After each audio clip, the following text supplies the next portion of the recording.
apresentação ela vai ser uma apresentação mais para a gente falar sobre questões importantes hoje, que está no contexto da saúde global. Então, preparei poucos slides e trouxe alguns temas que são relevantes e vou falar rapidamente sobre a questão do coronavírus, porque, na verdade, vai estar dentro da fala do professor Caol, porque a ideia aqui é a gente falar sobre sífilis, mas o que danado coronavírus e sífilis tem a ver. Então, a gente vai tentar misturar as duas coisas, o resto para que ninguém pegue os dois ao mesmo tempo, certo? Mas, né, eu vou tentar trazer as duas epidemias para cá.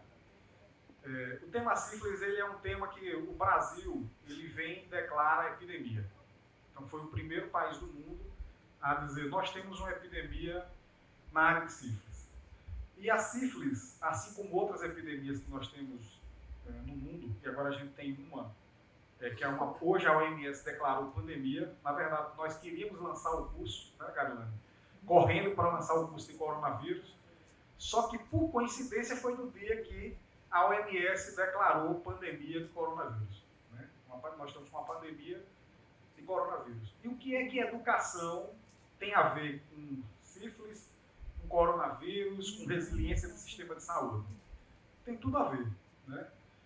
Hoje pela manhã, quando a gente estava divulgando esse curso, o do coronavírus, uma pessoa deu os parabéns pela velocidade com que nós conseguimos produzir o curso. Na verdade, no Brasil nós estamos com acho que menos de 100 notificações, né?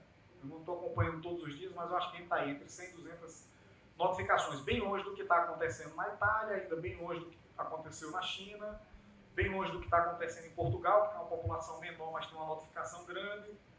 Mas por que a gente conseguiu rapidamente colocar um curso desse no ar? Por uma questão, cooperação internacional.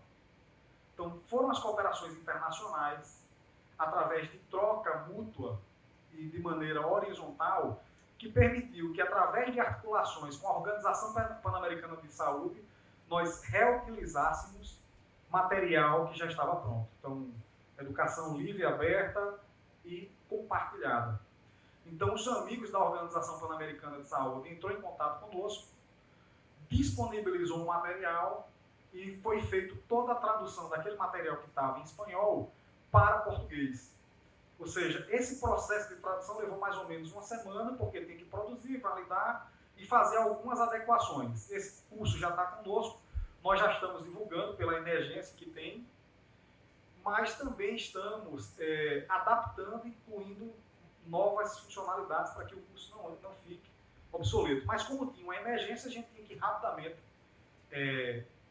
diferente do que aconteceu em alguns países, disponibilizar um material para ajudar a população com relação ao esclarecimento da questão do coronavírus. Né? Então, um dos problemas que a gente tem hoje, por exemplo, e esse é um problema real, nos tempos de hoje, é a desinformação. Eu li uma matéria muito boa no Caderno de Educação, num jornal aqui no Brasil, que ele diz que fake news é um paradoxo, não existe fake news. Se é notícia, ela não é fake. O que existe, na verdade, é desinformação. E a matéria jornalística falava sobre não propague desinformação. Aí eu disse, realmente faz todo sentido. Então, quando a gente olha o que está acontecendo no mundo com relação ao coronavírus, nós temos muita informação e muita desinformação. Então, este curso, ele tem justamente, esse curso que nós colocamos no ar hoje, ele tem um propósito: informar de maneira qualificada. Né? E quando você produz um curso desse em português, ele tem impacto em todos os países da comunidade de língua portuguesa, ou seja, a abrangência dele é enorme. Ele já existe em espanhol, tem agora em português e, com certeza, a Organização Pan-Americana de Saúde já deve ter esse curso também disponibilizado em inglês. Ou seja, você já tem uma cobertura, já tem inglês, né, Carolina? Em chinês, então ele já tem uma cobertura mundial muito grande. E por que trabalhar com a educação mediada por tecnologia é importante para a questão da saúde global? É importante porque é através da educação que a gente consegue promover resiliência do sistema de saúde. Qual a diferença do Brasil, por exemplo, para outros países? Né? É que o Brasil ele tem um sistema de saúde muito robusto. Ele tem um sistema de saúde onde, primeiro começa na Constituição, onde saúde é um direito de todos e dever do Estado. Então o SUS, ele tem uma forma de acolhimento do problema, desse problema epidemiológico, diferente do que acontece em alguns outros lugares do mundo. E isso faz toda a diferença para o enfrentamento. Só que, para além disso, além de eu ter um sistema robusto, como é o Sistema Único de Saúde brasileiro, eu preciso qualificar a população, o profissional de saúde, para quê? Para que eles tenham consciência do que é a doença, do que é essa epidemia, e para que a gente possa se prevenir. A sífilis está exatamente nesse mesmo lugar. Só que a sífilis, diferente do coronavírus, ela é muito mais... A letalidade dela talvez seja mais baixa do que o coronavírus, mas o dano social é muito maior. Tem um infectologista aqui, se eu falar alguma coisa, Rosa, não está adequado, você pode me corrigir isso, né? Eu deixo aberto. É correção online. Então, ela é muito mais danosa. E as experiências do Brasil com relação ao enfrentamento de epidemias sempre foram bem sucedidas quando o Brasil passou a pautar isso no contexto global. E a educação ela tem tudo a ver com isso. Deixa eu passar aqui. Então, o tema que eu vou explorar é sífilis não um projeto brasileiro na perspectiva da saúde global. Né? Então, o que é que nós temos, se a gente pegar hoje aqui, por exemplo, o que é que nós temos em termos de casos de sífilis? Nos últimos 8 anos foram 4.000%. 4.000% aumentaram os casos de sífilis no Brasil em 8 anos. Né? E esse é um dado extremamente alarmante. Mas se eu fizer o recorte somente dos últimos 5 anos, aumentaram 5.000%. E muitas pessoas dizem, Ricardo, mas depois do projeto Sífilis Não, aumentou o número de notificação. As notificações com relação a sífilis aumentaram. Então, que projeto é esse que, em vez de diminuir, aumenta? Eu disse, olha, o projeto não infecta ninguém, você pode ter certeza. Mas ele esclareceu a população. Ele trouxe para a sociedade um tema que era negligenciado. E, realmente, a sífilis até 2017 ela era considerada, no Brasil, uma doença negligenciada. E ainda hoje é em vários países do mundo. Tá certo? No Canadá, era considerada uma doença negligenciada. Em vários lugares da Europa, uma doença negligenciada. Eu tive agora em Portugal, e numa reunião que eu tive lá, fora do ambiente de trabalho, eu conversando com uma psicóloga sobre a questão da sífilis, e a psicóloga em Portugal disse, e ainda existe sífilis? Não só existe, como tem uma epidemia em Portugal também, em toda a Europa. Né? Então, esse desconhecimento sobre a doença favorece a propagação dela. E por que isso acontece? Aconteceu por quê? Porque depois que foram criados medicamentos que permitem que a pessoa viva com HIV e não transmita o HIV, se você consegue tomar alguns coquetéis antirretrovirais, né, de prevenção ou de profilática, que nós chamamos, para fazer profilaxia, é isso aí, né, Rosângela? Então, profiláticos que permitem que você baixe a carga viral para imperceptível. Então você não transmite. Quando a sociedade descobriu isso, ele negligenciou outras ISTs. E a sífilis entrou neste pacote também. Ricardo, esse é o único fator que fez com que a sífilis aumentasse? Não. Existem vários, é multifatorial. Mas esse é uma das principais hipóteses. Né? Então você tem 4.000% em 8 anos, e a sífilis dispara na Europa. Eu tenho uma matéria do Globo aqui, mas nós temos matérias de pesquisadores da Alemanha falando exatamente isso, que a sífilis ela aumentou muito na Europa.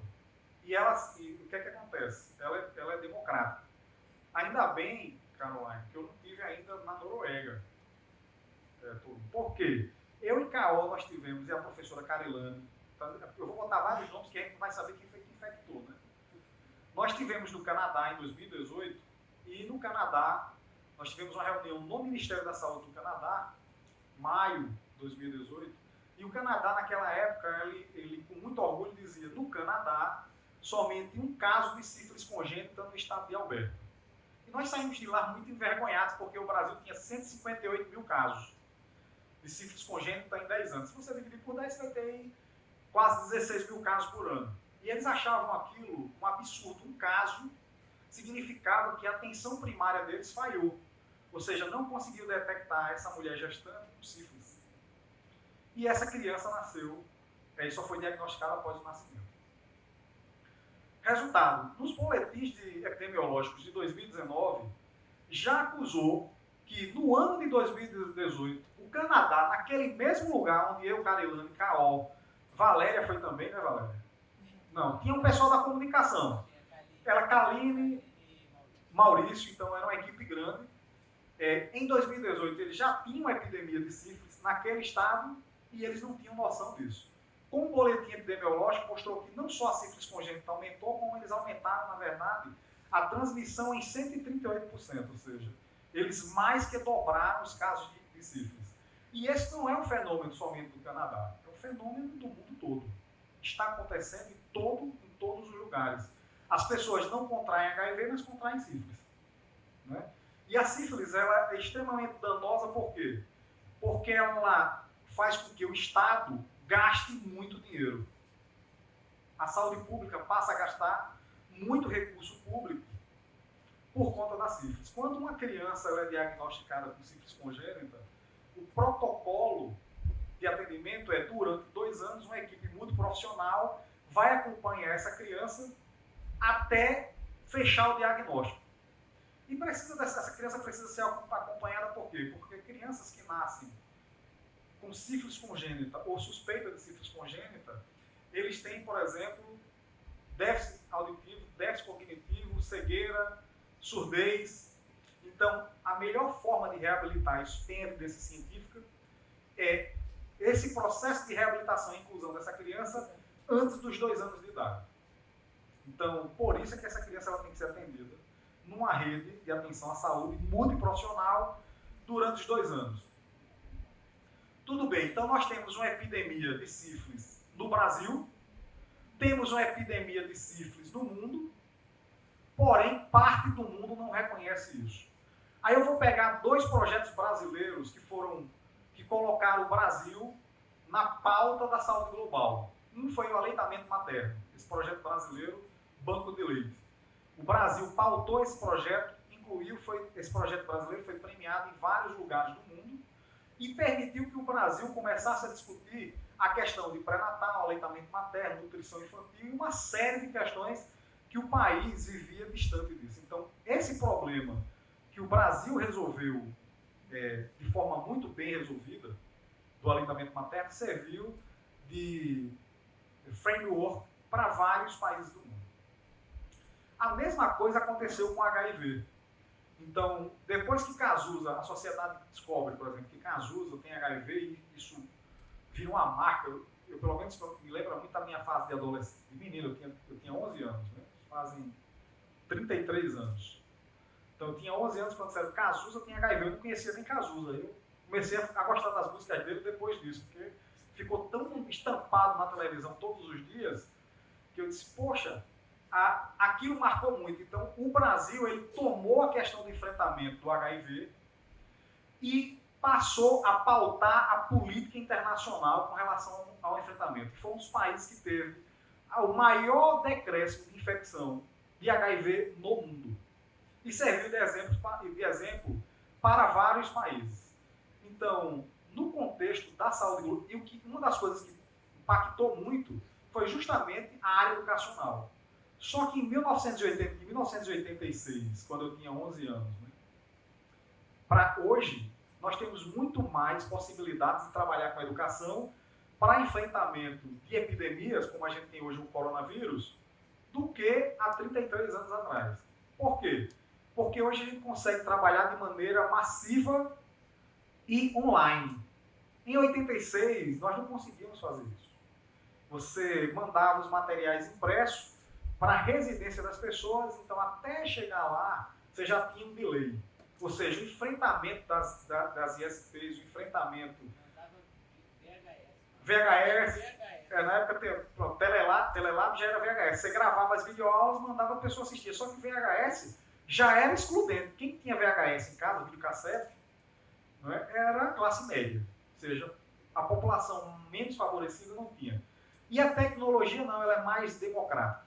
Então, para enfrentamento de grandes epidemias ou para promover resiliência do sistema de saúde, a educação ela é um pilar central. O que acontece no mundo hoje?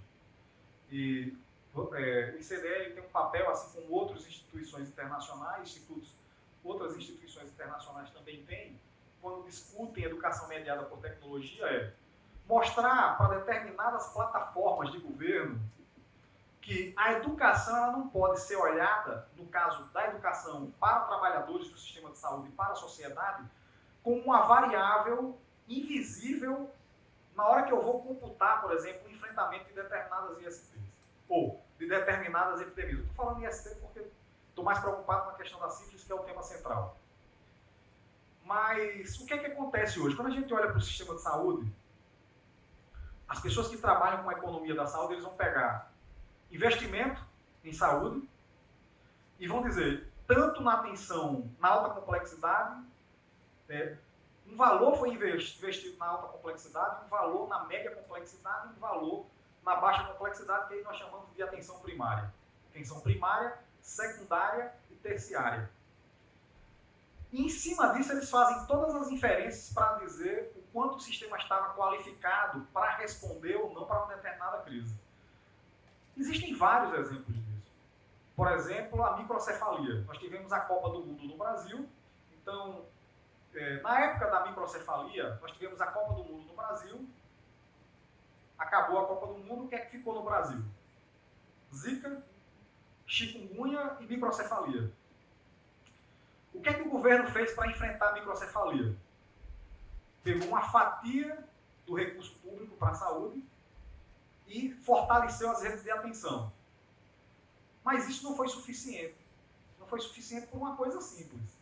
Muitos profissionais de saúde não sabiam medir o crânio da criança, que é um dos primeiros dados que ele tem que coletar para dizer, para tentar aferir se aquela criança tem ou não microcefalia. O ponto inicial é esse. E os profissionais de saúde, muitos, não tinham essa habilidade. Por quê? Porque o Brasil não tinha vivido a epidemia de microcefalia. Ou seja, nas universidades não tinha discutido isso. E os professores, muitos são clínicos, que estão lá na bancada, no serviço, não passavam, então eles não trazem essa pauta para a sala de aula. O gestor não traz a pauta da microcefalia para a gestão. Só depois que milhares de crianças no Brasil passaram a ter microcefalia. Então, se eu levasse em consideração somente, se fosse levado em consideração somente o recurso que o governo federal, no caso do Brasil, investiu para o enfrentamento da microcefalia, sem contabilizar o esforço que teve que ser feito em termos de capacitação, eu não teria uma forma eficiente de medir o quão resiliente foi o meu sistema e saber quais foram as variáveis que implicaram nessa resiliência. Então, o que acontece no mundo? Tem a Escola de Saúde Pública de Harvard, ele desenvolve alguns estudos nessa área. Mas a variável educação entra no mesmo bolo, no mesmo montante do investimento em saúde pública. Ele não isola a variável. Então, como eu não isolo essa variável, eu não consigo perceber qual a correlação entre formar trabalhadores da saúde, qualificar minha população, quanto isso implicou para que o sistema de saúde conseguisse reagir àquela doença. Não é? E isso é algo do espectro realmente da saúde global. Porque muitas epidemias que a gente vai ter no Brasil, elas vão ser replicadas em vários lugares. Por quê? Porque um dos vetores de transmissão são os aeroportos. Não é a internet. Um dos maiores vetores de transmissão são os aeroportos. Quando começou a epidemia na China, muitos chineses, naquele mesmo período, estavam indo para a Europa. Vários vieram para o Brasil e outros foram para diversos lugares do mundo. Então, na verdade, a gente já estava com o coronavírus circulando aqui há muito tempo. Entende? Só que nesse período, até chegar uma informação qualificada para a população, porque a imprensa ela dá informação, mas nem todas as vezes aquela informação ela chega qualificada, e quem qualifica a informação é quem recebe, não é quem dá. Jussiano é jornalista, se falar besteira, viu, Jussiano? Da área de comunicação, pode me corrigir. Porque quem qualifica a informação é quem recebe, não é quem transmite. Porque geralmente quem vai transmitir não tem domínio daquele conteúdo. Ele lê em um lugar, entrevista um médico, um especialista na área, traduz e difunde aquela informação. Mas quando eu tenho uma informação qualificada, produzida por universidades, que tem uma competência técnica imparcial, sem tendências, e se preocupa muito mais com o fato técnico, eu consigo qualificar esse profissional, eu consigo qualificar a opinião pública. Então, qualquer informação que chegue, você consegue fazer a filtragem. Por que isso é importante? Por exemplo, quando começou a estourar o coronavírus no mundo, rapidamente a indústria de fábrica de máscaras vendeu trilhões de máscaras, venderam toneladas de álcool gel e você não conseguiu conter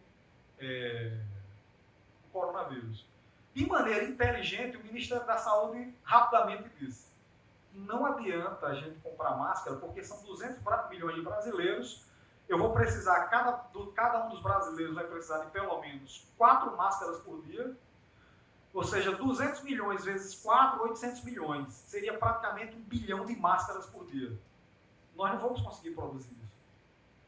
Nem por dia, que dirá por mês.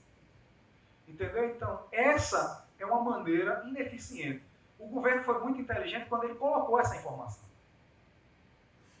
Né? Então, mas a população ela não percebe isso, porque espirrou perto da gente, hoje, o pessoal já fica preocupado. Então, a informação ela é uma das formas, sim, de educar e preparar não só uma nação para o enfrentamento de uma epidemia, mas todo mundo.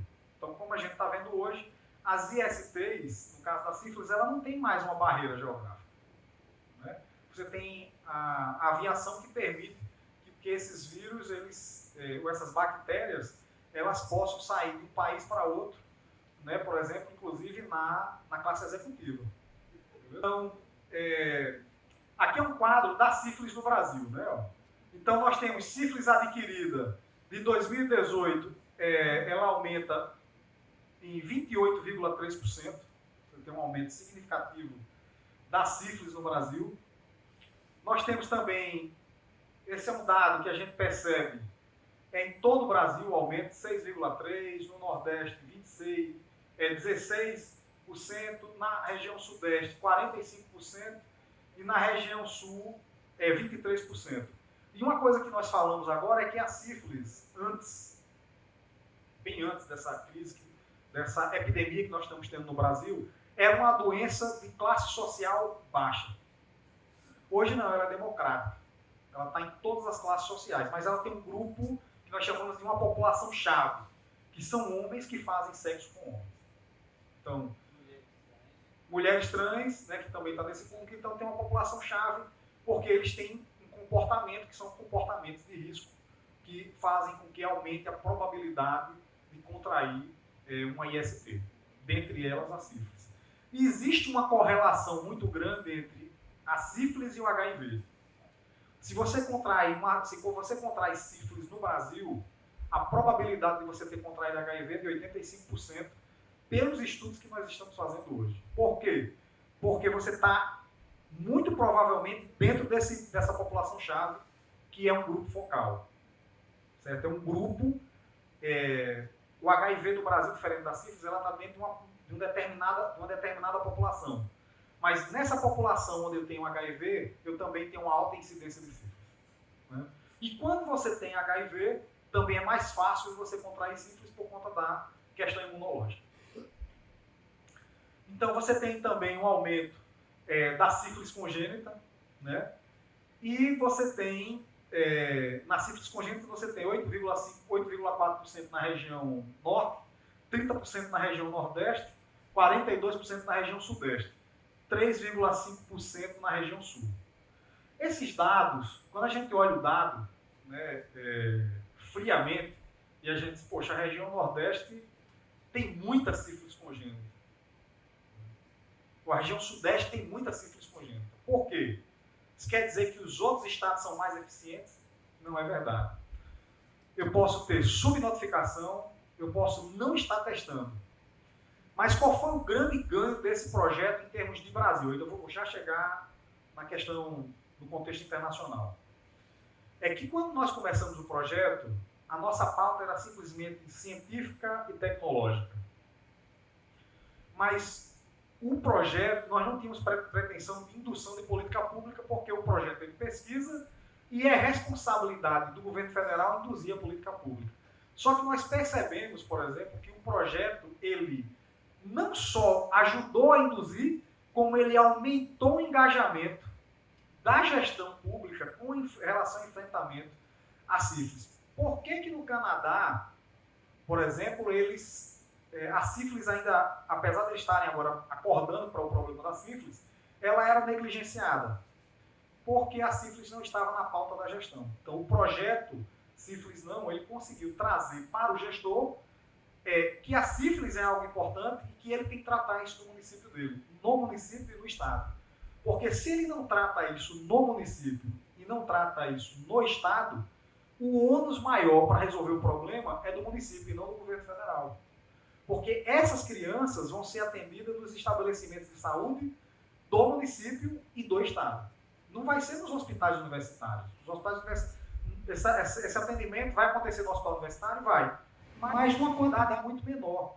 Porque a porta de entrada para o sistema de saúde brasileiro está no município. São as unidades básicas de saúde. Que agora chamamos de unidades de atenção primária. Né? Então, que é onde acontece a questão da saúde, toda a parte do pré-natal, atendimento de criança, programa vacinal no Brasil, acontece na atenção primária.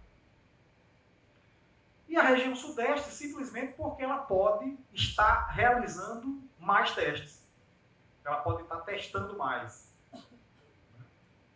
Ou simplesmente porque eu tenho um determinado tipo de comportamento aqui diferente.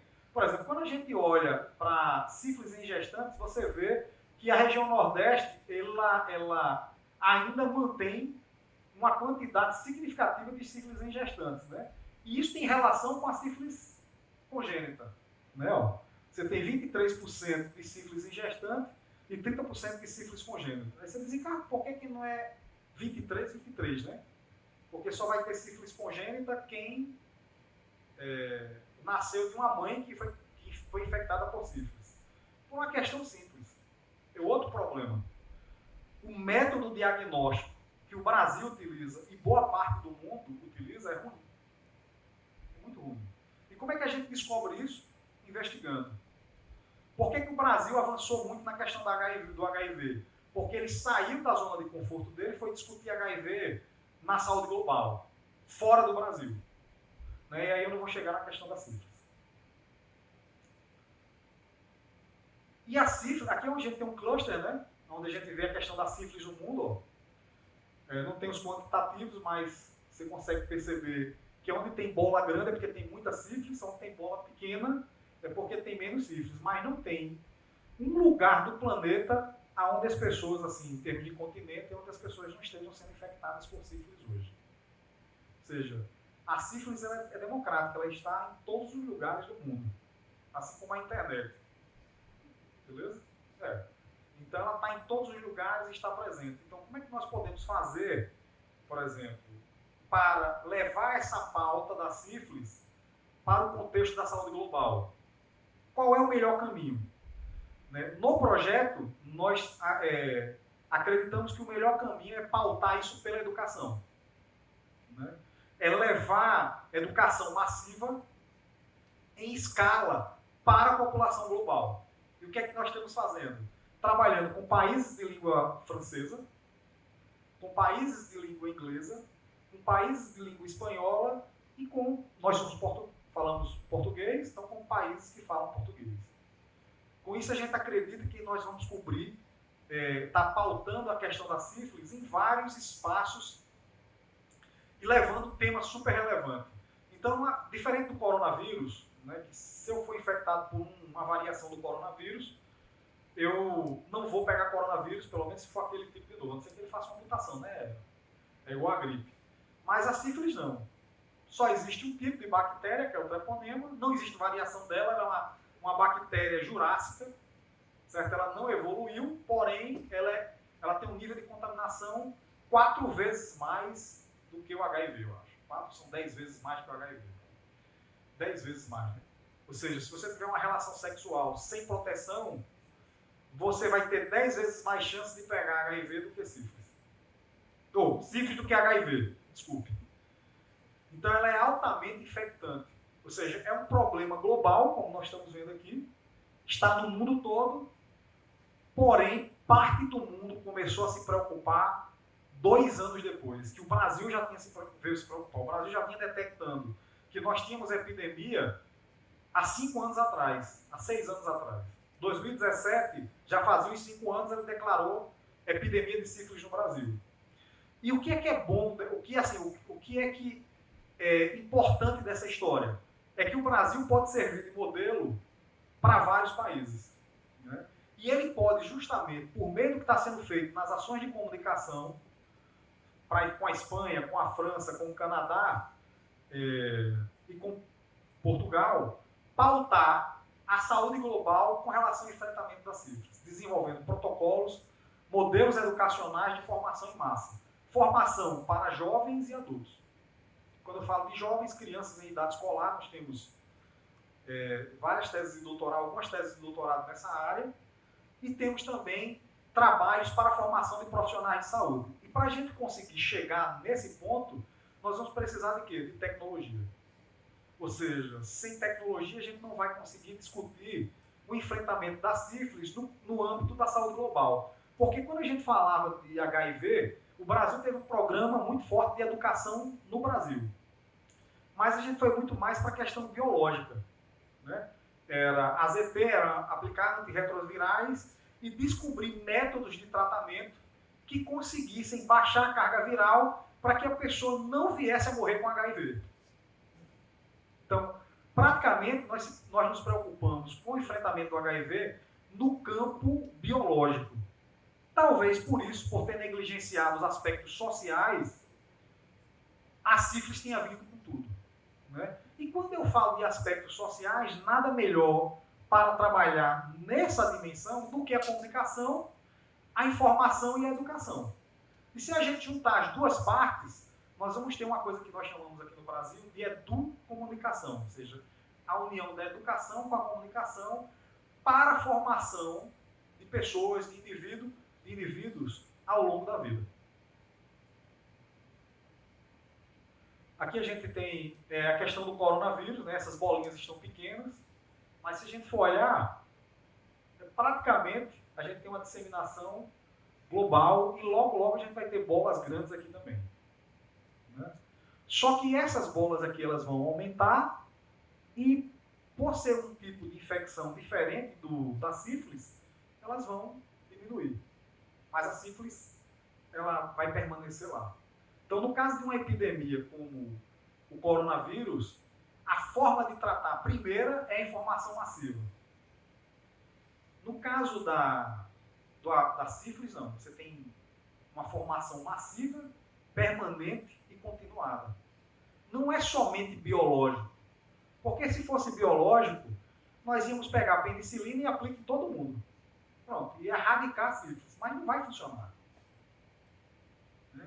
Não vai funcionar, Rosângela, porque em alguns casos se aplica a penicilina e não resolve, né? Entendeu? Então, assim, não é só penicilina. Existe um aspecto social que a gente só consegue transformar se for por meio da educação. Então, como é que a gente leva, por exemplo, educação, e essa é uma questão importante, como é que a gente leva a educação para a saúde global, para enfrentamento das questões de saúde global? Sífilis, ela é, apesar da OMS não declarar uma pandemia, mas ela é uma epidemia global, sim. Com estrago e com proporções muito mais danosas do que o coronavírus. Assim como o HIV também é. Por exemplo, na Europa agora eles vivem uma epidemia de clamídia. Toda a Europa. Quando você liga a televisão, na Itália, em Portugal, a propaganda é use preservativo, para que a sua noite não seja inesquecível e você fique lembrando somente da clamídia. É sério. Então, essa é uma propaganda que tem na televisão, quando vocês chegaram a assistir. de manhã, à tarde e à noite. Então, mas só que associada à clamídia eu tenho a sífilis. E a sífilis você tem várias consequências. Então, para a gente promover a questão da IST, eu vou parar aqui, né? Parar nesse slide, aí eu finalizo, cara. Para a gente tornar o sistema global de saúde resiliente, porque a saúde hoje ela não é local, ela não é mais. Por exemplo, a gente tem algumas questões de saúde que ainda são locais, por exemplo, o ebola. O ebola está num pedacinho ali da África. Mas quem garante, tá certo, para nós que estamos na comunidade científica, que o ebola vai ficar a vida toda lá? O coronavírus estava guardadinho no lugar, rapidamente eu... Quem me garante isso? E a capacidade de infecção do ebola é altíssima. Então hoje está controlado. Então como é que a gente discute resiliência de sistema de saúde, utilizando a educação como uma das variáveis importantes para o enfrentamento de problemas global de saúde? Como é que eu vou enfrentar os problemas da saúde global com a educação? Não é? Hoje já a sociedade de pediatria, as sociedades internacionais de pediatria já pensam em um currículo internacional para todos os pediatras. Ou seja, se você fizer uma residência em pediatria no Brasil, vale para os Estados Unidos, vale para a Europa, vale para qualquer lugar. Inclusive, a gente participou da confecção desse material, que foi o primeiro lançamento desse material com o pessoal dos Estados Unidos, o Global Pediátrico, foi em Brasília. Mas isso ainda não é suficiente. Porque quando a gente fala de epidemia, nós não temos só que se preocupar com o profissional de saúde. E a sociedade? Como é que a sociedade, por exemplo, não vai sair desesperado, correndo, achando que vai ser infectado por coronavírus e vai morrer? Porque hoje o que a sociedade pensa é isso, está todo mundo em pânico, achando que vai ser infectado pelo coronavírus e vai morrer por conta disso. Vocês não acreditam nisso, porque se acreditassem, não estariam nem aqui agora. Eu sigo. Com certeza ele está no meio de nós. 100% de certeza. Jussiano que o diga, né? Que veio da Itália faz o quê? Uma semana, né? 12 dias. Mas além disso, nós temos as colegas da Noruega que vieram num avião português que traz um monte de pessoas da Itália. Só para vocês ficarem cientes, o vírus sobrevive em alguns lugares por até 10 dias. Ou seja, aquela bandeja que a coleguinha trouxe à refeição pode ter vindo infectada de coronavírus. Se não foi bem, então assim, no banheiro tem, então não tem como. A melhor forma de prevenção é o conhecimento. Então, como é que a gente prepara a sociedade para o enfrentamento das epidemias globais? E aí nós temos várias, porque na briga com o coronavírus, quem mais ganhou foi a indústria, até agora. Até agora, quem mais ganhou foi a indústria da máscara, a indústria do álcool gel, né? E outros setores do mercado global, onde geraram prejuízos para ações de valores de vários países, da Europa, do Brasil e vários lugares. Por quê? Porque nós não racionalizamos a questão do enfrentamento de epidemias. Porque nós não nos preocupamos com isso. Nós tivemos um carnaval aqui, por exemplo, no Brasil, estava uma epidemia enorme, né, Rosângela? E nós não fizemos nenhum trabalho nos aeroportos. E não foi o Brasil só que não fez, não, gente. Ninguém fez. Eu também não sei se o trabalho tem que ser feito no aeroporto. Eu estou aqui falando, colocando hipóteses, né? E finalizo já, calma, porque ela está agoniada. Mas está apressado, né? Para ficar fácil de traduzir, eu vou falar agoniado. Apressado. Apressado. Então, assim, como é que a gente resolve essas questões?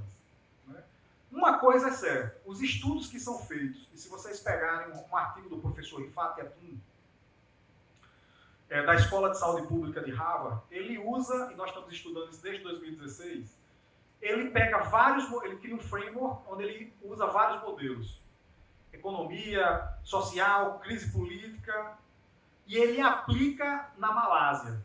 E ele faz um estudo de resiliência e consegue demonstrar através do modelo dele resiliência. Só que foi negligenciado desse modelo o investimento em educação permanente em saúde. E eu não posso discutir resiliência de sistema de saúde olhando somente para o valor investido em saúde. Porque se a gente for pensar desse jeito, por exemplo, os Estados Unidos, que tem muito investimento em saúde, só para a gente ter uma noção, Rosângela, os Estados Unidos, o ano passado, eu finalizo a minha fala agora, o ano passado não, em 2017 eu estive em Harvard, e o professor Ifat, ele publicou um artigo no New York Times e diz: os Estados Unidos desperdiçou $1 trilhão na área de saúde. Por quê? Porque não foi eficiente no gasto. $1 trilhão é quase o PIB brasileiro. Né? Então eles podem até ter essa ineficiência lá. Ou seja, investir muito em saúde não quer dizer que você está preparado para ser resiliente. Eu peguei esse exemplo porque é o exemplo que veio para mim. Talvez eu tenha países onde eu invista menos, mas eu consigo ter um sistema e um modelo onde eu dou uma resposta melhor. O coronavírus vai ser um bom estudo de caso, por quê? Porque nós vamos pegar vários modelos de saúde no mundo e a gente vai conseguir verificar, através desses modelos, quais reagiram melhor ao coronavírus. Onde eu tive menor mortalidade, onde a população foi melhor assistida. Esse é um dado importante, por quê? Porque hoje nós estamos discutindo no mundo, e eu fecho agora, com certeza, e a OMS está pautando isso, que é o quê? A saúde, ele é um direito de todos, é um bem de todos, é um bem comum, ou a saúde ela tem que ser tratada somente no âmbito privado? Só tem saúde quem pode pagar. Pronto. Hoje, as duas correntes de pensamento na OMS é exatamente essa. E o Brasil, e o ministro atual acredita nisso, ele defende um modelo de saúde pública, inclusive, foi um dos que falou, graças ao SUS a gente vai ter um bom resultado com relação ao coronavírus. Né? Então, como é que o nosso país vai reagir? Agora, a gente não pode analisar a resiliência do sistema de saúde retirando da contabilidade ou sem contabilizar de maneira correlacional ou de maneira correlacionada a questão do investimento para o enfrentamento das infecções, das pandemias e das epidemias. Muito obrigado.